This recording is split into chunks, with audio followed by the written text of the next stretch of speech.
Morning, everybody, and welcome to this Stahls TV live classroom. I'm Zach Ellsworth, and I am coming to you from one of our studios here at the Stahls TV studios. This is Think Tank Studio.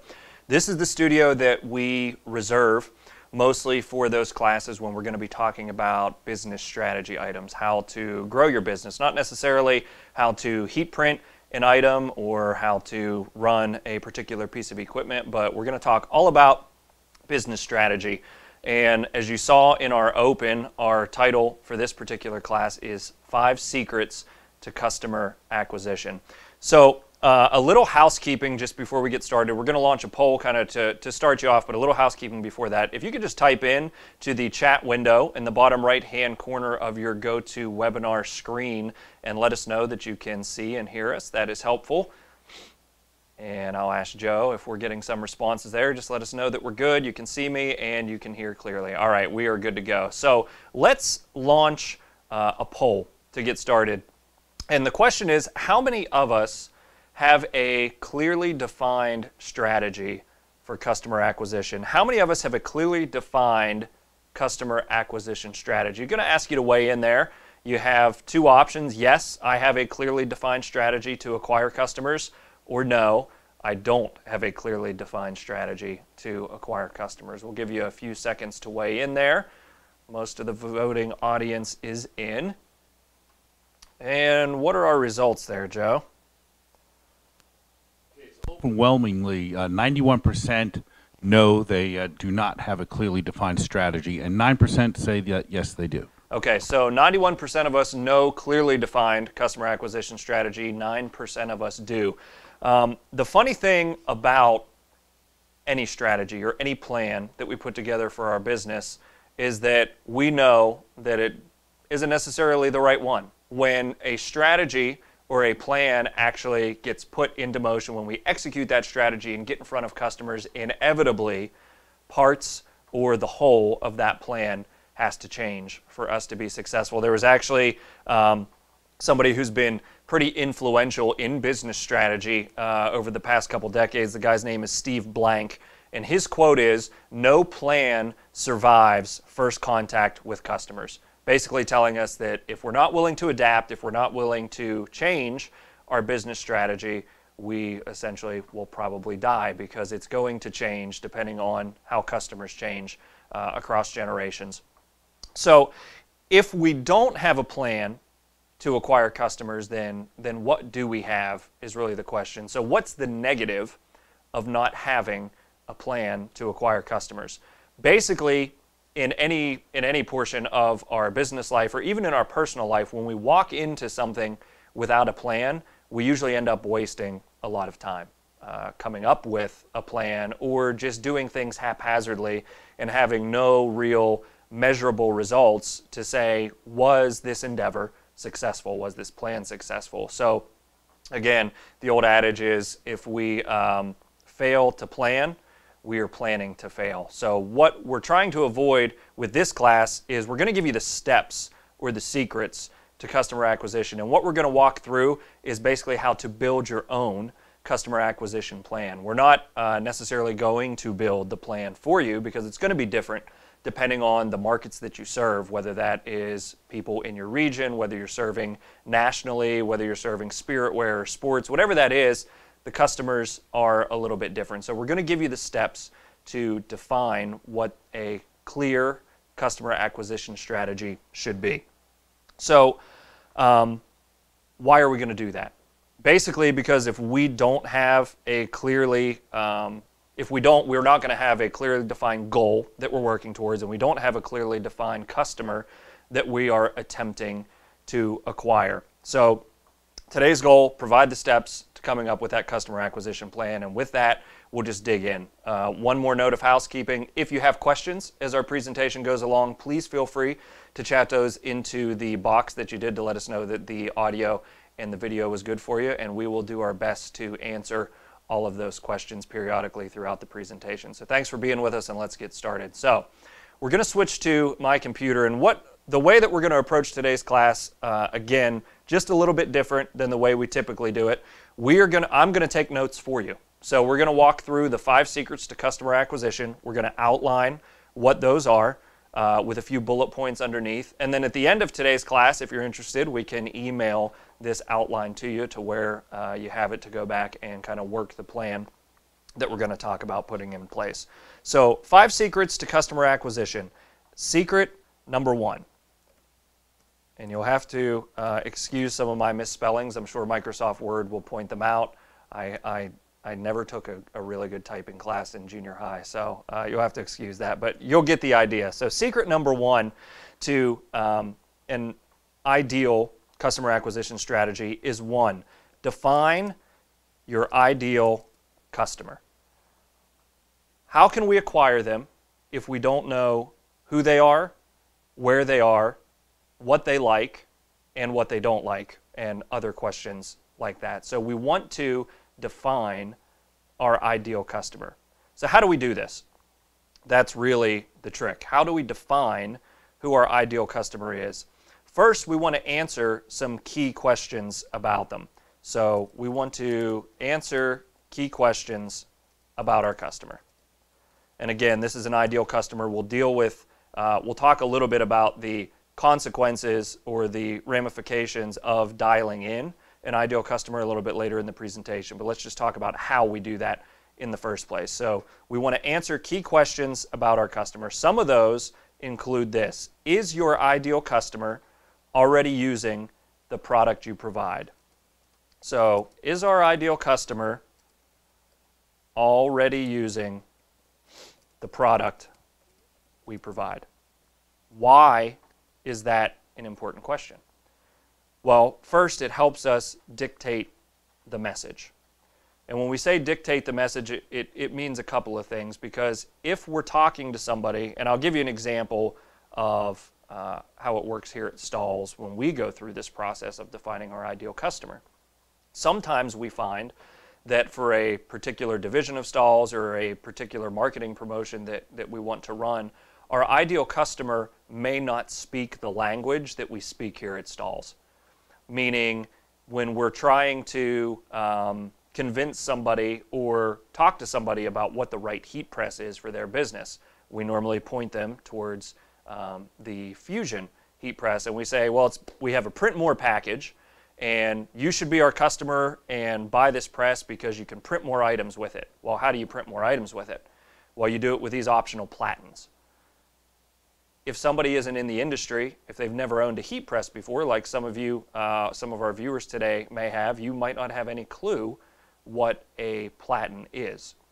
So if you're not already using a heat press and looking to upgrade yours, our message has to change, because we then need to think of, okay, what is another word for platen that we could use that really describes that to you? And an example maybe from your end is, you're going out and you're trying to sell embroidery, and you start talking about, here's my price per 1,000 stitches.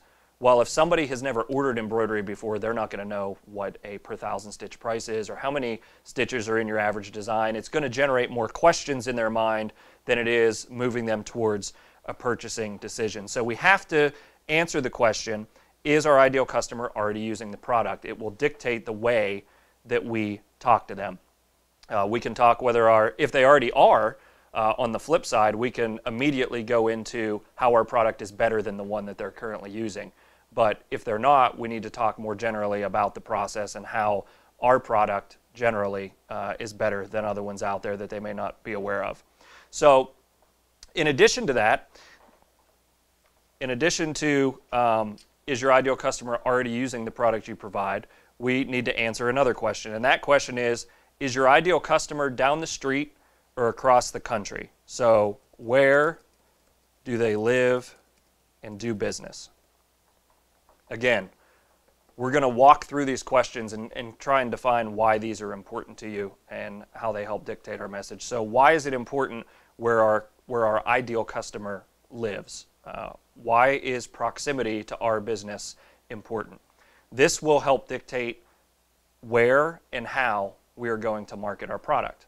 So just, again, a quick example. So if we are selling mostly to a regional customer or somebody who lives down the street from us, we are going to maybe put ads in our local newspaper. We're going to try and acquire our ideal customers by putting flyers on cars or making phone calls from a local Google search.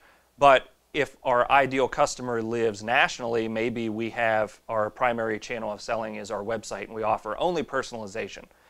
And we can ship via UPS or FedEx or whatever it is that we use, we can ship across the nation. That's going to change where we advertise. So rather than breaking down our advertising by region, we might, if we have a national audience, start breaking it down by, okay, people who need spirit wear, or people who need sportswear, or people who may be looking for contract embroidery or screen printing, whatever the product or service is that you provide. So it's important to know whether they live down the street or if they're across the country. Again, helps dictate the message, helps us define where we're sending out our message. Next question that we need to ask is your ideal customer one that orders once or multiple times throughout the year? So how often do they order? Why is this important? This will eventually tell us how many customers we need. When we start talking about metrics and building our business, when we set our goals, which we'll talk about here in our next secret. I'm kind of giving it away before we get there. But this will tell us how many customers we need to acquire to make our business successful. So if they order $1,000 once a year and our goal is to get $10,000 in sales, we know we need to acquire 10 customers. If they order 12 times a year, $100 each, we know the average customer is worth $1,200. So we can do backwards math and see exactly how many customers we need to acquire. So it's important to know how often they order. And also, when you're thinking about that, especially in our industry with decorated goods, think about seasonality. If we're only selling to baseball teams, or if our ideal customer is football teams, or if our ideal customer is a cheer squad, how does our seasonality and our approach to market change? Next question is, how does your ideal customer place orders? So not only how often do they order, but how do they order? Reason this is important, are you talking to the right people? Do these folks need to go and get additional approvals? For example, if you're selling to one of the local schools and you have a conversation with the athletic director of the school, well, maybe they need approval from the school board or from a PTO committee that exists before they place any orders. So it's important to understand how many steps there are in the sales process, or more importantly, how many steps we want in the process for our ideal customer. If we only want to talk to one person and close the sale, we probably shouldn't target large organizations with a lot of corporate infrastructure and layers that we have to get through to get a sale through. So that'll start eliminating some folks. So these are just a few of the questions that we can ask about our ideal customers. And I don't want you, for those of you who have online stores or are involved in any type of customer acquisition online, I don't want to confuse this with building a persona of a very specific customer like Susie in marketing who buys paper clips. How do we sell her paper clips? That's not what we're trying to do here. We don't want to get too specific about personality traits. But as we work through the process, and we kind of mentioned it in just that last question, we'll find that a common fear crops up. And that is, if we're defining an ideal customer, that implicitly means that we're going to be leaving some people out. So there we just explicitly said it. If we're defining a singular ideal customer, we're going to be leaving seemingly a bunch of customers over here on the outskirts that we're not focusing on. I don't want you to be afraid of that, because at the end of the day, we can't sell our product to everybody. When we're defining ideal customer, we want to think about who has the potential to spend the most money with us, who can benefit the most from our products. So more questions that we can ask about defining our ideal customer. Where are they? How much can they spend? How profitable can they be for our business? Don't worry about leaving people out at this point. If we get to a certain point through the process and we find that, hey, this ideal customer actually isn't working out all that well, you'll see that we just need to rework the process and find out the ones that do. So that wraps up secret number one, defining your ideal customer. Any questions to this point, Joe? There's been nothing come in. Okay, great. So remember, if you do have questions throughout the process, please feel free to type those in, and we'll stop pretty much after each secret and give you an opportunity to get answers to those questions. So secret number 2, I'm going to get back to typing here. Secret number 2 to customer acquisition is defining your goals. So you have to define your goals. The goals are going to shape your plan. And when we say a goal, all we're saying is a goal is a big thing that requires a lot of little things to happen for them to be achieved. And there is a common thing for those of you who have taken business classes, and you may have even gone over this in high school business classes, but a goal needs to be a SMART goal. And when we say SMART, we're using an acronym. So you're going to have the S, the M, the A, the R, and the T. Let me scroll down here to where you have visibility on that. Actually, I can't at the moment, but we'll get there. So for the S, a goal to be a good goal needs to be specific. For the M, for it to be a good goal, it needs to be measurable. I told you my spelling was going to be atrocious, but that's okay. Measurable. For the A good goal needs to be achievable. The R, it needs to be results oriented. And then for our T, it needs to be time constrained. Okay, so we're going to launch a poll and just give you some examples of goals that we've come up with for customer acquisition. And we just want you to click on which one of these, based on those things, make it a SMART goal. So which of these goals is specific, measurable, achievable, results-oriented, and time-constrained? So goal number 1 says we're going to gain 75 new customers that spend $200,000. Goal number 2 says we're going to gain 1 million new customers by the end of 2015. Goal number 3 says we're going to gain 100 new customers within a 30-mile radius by the end of 2015. So which one of these looks to you to be a SMART goal? One that's specific, measurable, achievable, results-oriented, and time-constrained.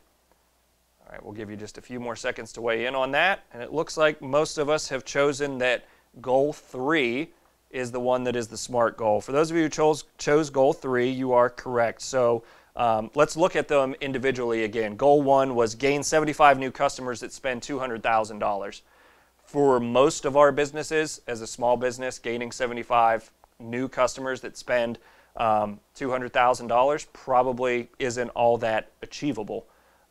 Also, that particular goal doesn't have a time restraint on it. So by when will we gain those 75 new customers? Is it by the end of this year? Is it over the next 18 months? Is it the next 5 years? So we can make it a SMART goal with a few additions, but the way that it's worded right there, it is not a SMART goal.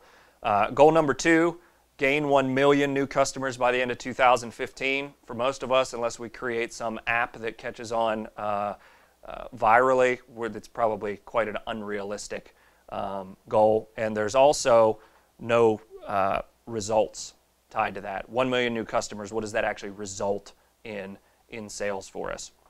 And then goal number 3, which is our SMART goal, is specific. It's gaining 100 new customers within a 30-mile radius by the end of 2015. So we can measure how many new customers we get. 100 new customers probably is achievable for a lot of us. Maybe if this was earlier in the year and we didn't have just 2 months left, it would be a little bit more achievable. But it's also results-oriented and time-constrained by the end of 2015. So the trick when it comes to defining our goals is not to have too many. What we don't want to do is say, here's 10 goals that we need to achieve, because at the end of the day, odds are we're not going to be able to achieve 10 different goals, because we said a goal is a big thing with a lot of little things underneath that need to happen to accomplish it. So we want to limit ourselves to 2 or 3 goals, especially when it comes to customer acquisition strategy. Let's set a number of customers who want to spend, that we want to spend a certain amount of money, one or the other. let's put a time constraint on it, and then let's also put a specific market or a specific region that we're going to pull these customers from. That is a SMART goal that we can actually work a plan towards, which we'll talk about a little bit more in a few minutes. It gives us a track to run on, because for some of us, maybe it's better to have less customers that spend more. For other businesses, it's going to work better to have more customers that spend less. It depends on your specific business model and how you've chosen to approach it. But we can define a goal that's specific, measurable, achievable, results-oriented, and time-constrained that is going to help us acquire customers or work a plan to acquire those customers. Okay, so that is secret number 1 and secret number 2. Let's go on to secret number 3. And I will see what I can do to get that to pop into the screen here. All right, secret number 3 is this. Know your metrics and measure them from day 1. So I'm going to type that in, and as soon as we get a little bit lower in the screen, here we go. All right, secret number 3. Know your metrics and measure from day 1. Couple examples of this. Do you know how many emails or how many mailers or how many newspaper ads generate a certain number of calls that then ultimately generate a certain number of quotes? Like, how many people do you have to talk to before you get a sale? Are you measuring that? Put a plan in place to measure that. You need to know your metrics so you know how many emails or how many mailers or how many ads you need to run to generate the number of calls you need to generate the number of appointments or orders that come from those marketing tactics. How many quotes actually result in a sale? Maybe you're completely new to the business and you don't know. Then try to find industry standards or rules of thumb. And I'll just give you an example from the Stahls world that you can kind of use as a reference. It's a little bit different because most of what we do is business-to-business selling. When we are pitching a product, we're selling to a business like you. Our product helps you make money. Most of the time, if you're selling decorated apparel, unless you're specializing in a fundraising industry or corporate stores or those types of things, your product is actually getting to the end customer, whether that's a league, whether that's a specific sports team, whatever that is. But just to give you an idea, we have to make probably 80 to 100 phone calls to talk to 20 customers around the country. A lot of it has to do with time zones, who's busy, who picks up the phone, so on and so forth. But just to give you a rule of thumb, we typically have to make about 80 calls to talk with 20 customers. From those 20 customers, you can usually count on somewhere between 20 to 40% of them being interested in whatever it is, whatever new product Stahls has that day or whatever new offering that you have. So think about that from, especially from a sports perspective. How many local teams and leagues are actually available to your business? If you're selling to the league as a whole, it's probably a limited number. You're probably not going to sell to more than 40 different ones in your area. Maybe you're in a metro area and you have a lot of them, but you're still not talking more than 40 or 60 leagues that you can sell to. So how many calls does it take to get through to the right person at that league? And how many follow-up appointments or samples do I have to send before we get to a quoting stage? And then how many quotes do I have to send out to these 40 different leagues before I can actually get an order? This is all important in defining your ideal customer and knowing exactly the plan to acquire customers. Maybe you don't have time to make 40 phone calls in a day, every day. Maybe you don't have the market to make 40 phone calls, so you need to find other ways to sell your items and define a new ideal customer. Maybe you need to find a way to get directly to the players on the field and their parents rather than getting to the league to provide the uniforms. Maybe it's a mix and match. Whatever it is, think out these things and plan them. It's an extremely helpful exercise, and that's really the idea behind this exercise, is planning to succeed with your decorating business. Okay, so measuring is really the key. So knowing the metrics is one thing, measuring them is a completely different thing. Like, I might know that it takes 40 calls, but how do I measure that I made 40 calls? Find ways to do that. Excel spreadsheets, there's all types of online project management software that you can use. Maybe it's a notepad and a pencil that's beside you while you're making your phone calls, whatever that is. Find ways to measure the success of your plan. Okay, so secret number 4. Secret number 1, we'll review real quick. Secret number 1 was define your ideal customer. Secret number 2 was define your goals. Secret number 3 was know your metrics and measure from day 1. Secret number 4, which is actually not necessarily a secret, but this is to keep a constant funnel of acquiring customers. This isn't necessarily a new customer acquisition, but this is to build referral business. So this is continued customer acquisition, and that is build relationships. And how do we do this? A few quick steps to get you thinking, and I'll type these on the screen here for you. So how do we build relationships with the customers that we are attempting to acquire? First, we need to think in terms of the value we provide them. And I'll give you the flip side of that, what I mean. Think in terms of the value you provide to them, not what you can get out of them. That changes our approach to customer acquisition. When we start thinking in terms of advertising the value that we provide rather than what we can get out of them, it changes how we think. A famous quote from President John F. Kennedy was, "Ask not what your country can do for you, but what you can do for your country." Substitute customer for country, and we have a way to build relationships. Secondly, another way to build a relationship is to establish yourself as the expert in the field. Okay? That one is a little bit easier said than done, especially when it comes to uniform decoration or apparel decoration. Let me retype that here real quick. Establish yourself as the expert in the field.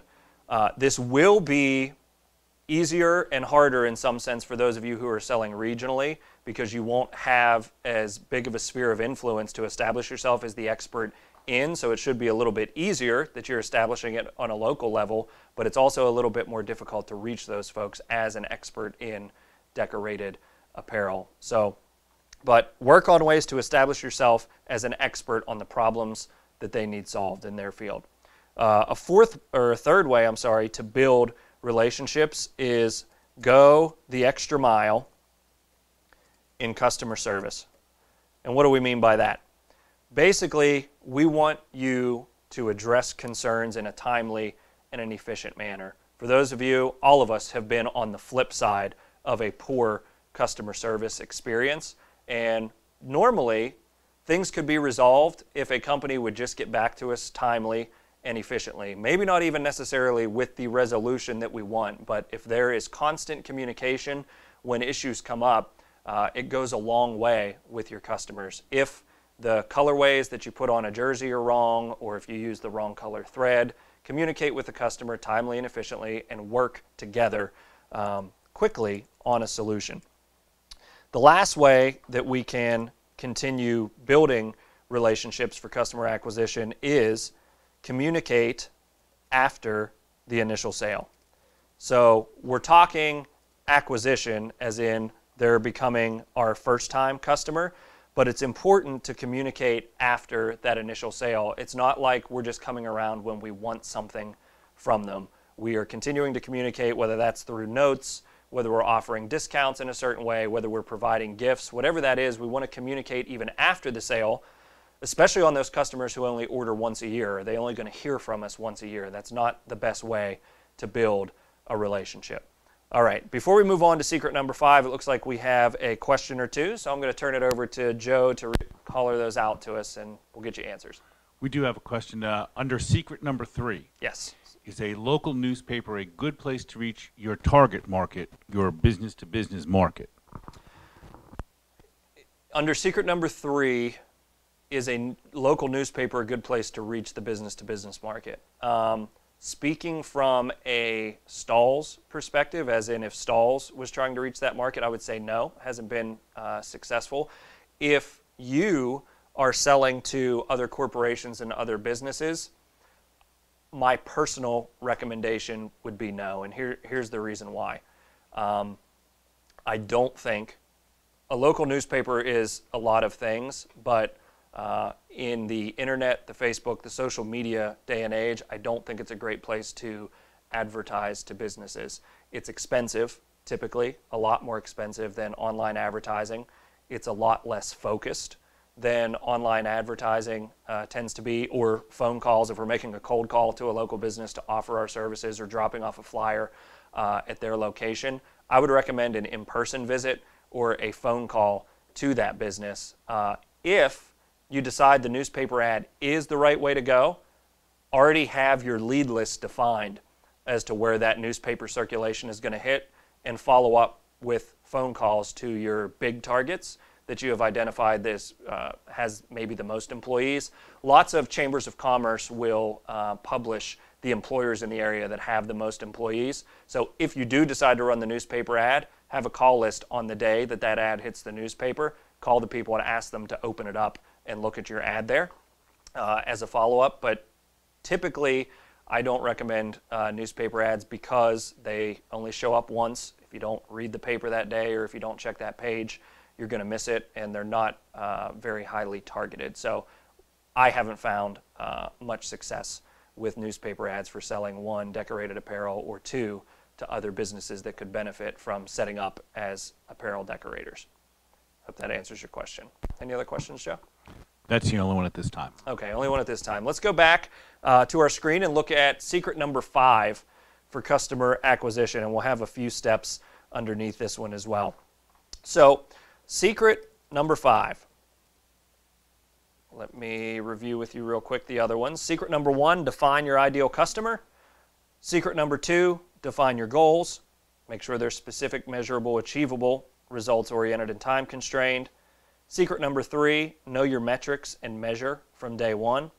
Secret number 4 is build relationships. And secret number 5 to customer acquisition is simply this, and we've kind of hit on it through every single secret that we've done. It's work the process. And I'm going to give you here in a few steps what the growth process is. So we can define, I'm just going to update the screen there to where you have visibility to what I'm going to type. The process, the growth process is this, and we've already started here. Step number 1 in the growth process is to generate ideas. So this is where something that's called, our new VP of sales here at Stahls has called it green light thinking. This is when you are talking about ideas where you're not putting up any roadblocks, no matter how crazy the idea is or how it hasn't worked in the past. We're talking about generating ideas for campaigns to reach our ideal customer. So we want to keep in mind the first 3 steps that we had. We want to keep in mind when we're generating ideas our ideal customer. We want to keep in mind our goals. And we also want to keep in mind how measurable this particular idea is going to be. So online ads are extremely measurable. Back to the question on the newspaper ads, I personally find it difficult to measure the success of any type of print ad unless there is a specific call to action and you have maybe an 800 number or some type of number that they can call into that is specifically assigned to that ad. I know the Yellow Pages used to do that. Not sure if they still do, but the Yellow Pages used to be able to give you a number for, let's say you advertised in your business in 4 different counties. Yellow Pages would give you a different number in each Yellow Page to where you knew which ad that particular call was coming from. So you want to generate ideas in green light thinking. Don't throw up any roadblocks just yet. So how do I reach this ideal customer to achieve the goals that I've set, and how do I measure the success of that? So that's what we're thinking about when we're talking about generating ideas or working the growth process. Second step in working the growth process is after you have all these ideas on paper, we want to organize and prioritize. And what that means is, based on those 3 filters that we talked about earlier, rate and compare the potential impact of each of these ideas and the resources required to execute them. Maybe we think newspaper ads are gonna work great, but maybe they cost 10 times as much. And I'm just throwing out numbers. I don't know the real numbers on that. But maybe, for an example, your newspaper ad costs 10 times as much, but we only see the return being about the same. So spend $1,000 to get $2,000 in sales, or spend $200 to get $2,000 in sales. This is how we organize and prioritize which ideas that we're going to tackle. Step number 3 in that growth process is to test the ideas. So again, back to secret number 1, we can have every plan, the best plan in our minds theoretically in the world, but it might not stand up to what customers actually really need or really want. So we need to test the ideas, we need to execute on a few of them, and then next step after that is to analyze. So we want to analyze the results of our execution. So this is where measuring comes into play. This is where we do the real comparison. Okay, what did this newspaper ad return? What did this Facebook ad return? What did these 20 phone calls to local businesses return? Versus what did this flyer return for our ideal customer? We might find out that those 4 advertising methods didn't return anything. So we either need to redefine who our ideal customer is, we need to redefine the message to them, or we need to redefine the ways that we're trying to reach them. So again, working the process. After analyzing, what we want to do is optimize. And that is basically taking those results. We say, okay, this worked great, this worked poorly, this was kind of middle of the road. How can we improve the poor and make the great even better? Or do we just get rid of the poor and focus on doing more of the great? Is there more great to do with different customer sets? Or should we continue focusing on this customer set and improve the other methods of advertising or acquisition that we're doing? So after that, our last step in the growth process is simply to repeat. We're going to continue repeating the process over and over and over again as we work to acquire more customers. So, a review of our 5 secrets to customer acquisition, then we'll open it up to a few questions before we close. Secret number 1, define your ideal customer. Secret number 2, define your goals with the caveats that they are specific, measurable, achievable, results-oriented, and time-constrained. Secret number 3 is to know our metrics and be able to measure them in some way from day 1. Secret number 4 is all along the way, we want to build relationships. Think in terms of the value that we provide, not what we can get out of our customers. And secret number 5 is to work the process. Now, these secrets aren't just for customer acquisition. Some of the first ones dealt specifically with customers, but at the end of the day, this growth process that we've outlined as secret number 5 works for any portion of our business that we want to improve, whether that's production efficiencies, whether that's sales efficiencies, whether it's acquiring customers. We can even use it for our accounting practices. We can find out what's working, what isn't working, and improve on the process. It's a process of continual improvement that we're encouraging you to do. At the end of the day, we here at Stahls TV want you to be as successful as possible in your decorating business. So we want to open you up the last 5 minutes here that we have a class to questions, if anybody has any. Joe, any questions coming in? Yes. It seems that home-based businesses are treated differently than brick-and-mortar stores, and when customers discover you're home-based, they seem to feel that you should be cheaper and that they're looking then for a lower price. Any suggestions on how to discourage this? That is a great question. Because, just based on some rough numbers, 50 to 80% of the customers that we serve as Stahls are home-based businesses. So the challenge for a home-based business is, one, you're going to have some price pressure, obviously, because somebody thinks, well, you don't have the overhead of a store, you don't have the same advertising expense as this brick and mortar does, you don't have the same amount of employees, so you should be cheaper, for lack of a better term. So how do you overcome that? Well, one, I would encourage you, we did do a session, I believe it was on the Stahls TV morning show. It was 5 steps to overcoming price pressure. So I would encourage you to check that out, but I want to do my best to answer the question today. Basically, it's in trying to define that value that you provide. So as a home-based business, we do have a little bit of flexibility on pricing. Just To give you an example, I recently was an organizer, a part of an event on a weekend that somebody was running, and we needed to get yard signs printed. So I went with the big chain and said, hey, how much would my yard signs be? The price that came back was, let's just throw it out, let's just say it was $500 for the particular quote.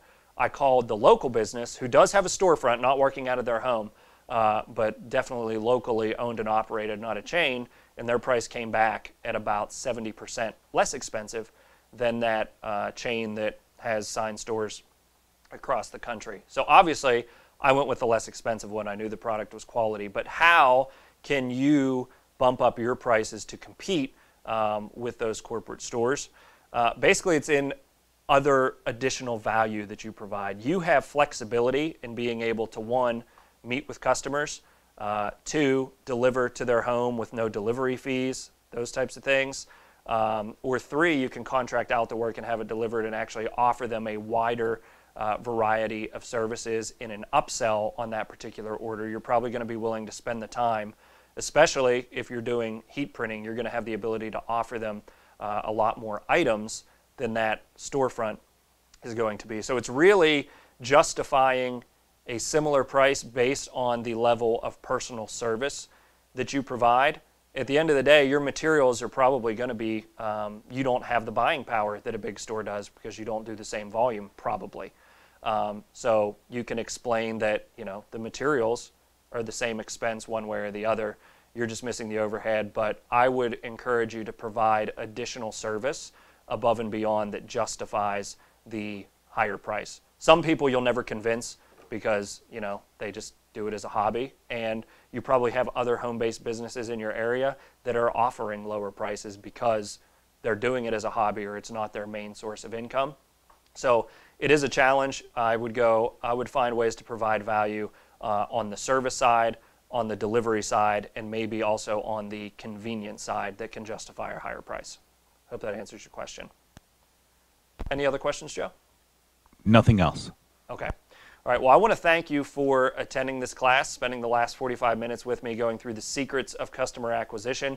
You will be asked as the session closes, a survey will pop up. It's just 5 or 6 questions. I would ask you just to fill that out. It helps us improve our content, and we take notes from the surveys that you fill out and work on classes and ideas and ways to improve that just make this better for everybody. So again, thank you for attending the Stahls TV live class, and hope to see you back on the Stahls TV morning show Monday at 11 a.m.